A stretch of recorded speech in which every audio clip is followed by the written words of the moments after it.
Hello గురు, నేను మీ mind గురు సత్యం. ఈరోజు నేనున్నాను ఒక చిత్రకళా ప్రపంచం దగ్గర. మరి ఈ చిత్రకళా సృష్టికర్త వాన్ విన్సెంట్ గాఘ్ గురించి తెలుసుకుందాం. ఇతను ఒక సాధారణ నిరుపేద కుటుంబం నుంచి వచ్చిన డచ్ చిత్రకారుడు. నక్షత్రాలు తిరుగుతున్నట్లు, చెట్లు ఆకాశం వైపు ఎదుగుతున్నట్లు, గోధుమ రంగులో ఉండే పొలాలు, సన్ఫ్లవర్ తోటలు, ఇలా ఎంతో అద్భుతంగా మనసు యొక్క ఇన్నర్ ఫీలింగ్స్ని ప్రజెంట్ చేసేలా ఉండే చిత్రాలతో ప్రపంచానికి ఒక కొత్త రకమైన చిత్రశైలిని చూపించాడు. అవి ఎంతగా ప్రభావితం చేశాయంటే 100 సంవత్సరాల తర్వాత కూడా ఇప్పటికీ ప్రపంచవ్యాప్తంగా అత్యంత ఖరీదైన చిత్రాలుగా పేరు పొందాయి.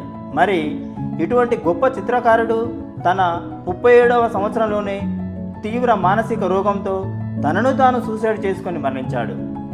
చిత్రకళకు పునాది మోడర్న్ ఆర్ట్ పితామహుడు అయిన విన్సెంట్ గాఘ్ పుట్టినరోజుని తనను బలి ఉన్న బైపోలార్ అనే మానసిక వ్యాధి సంకేతంగా ప్రతి సంవత్సరం మార్చి 30వ రోజు వరల్డ్ బైపోలార్ డేగా సెలబ్రేట్ చేస్తారు.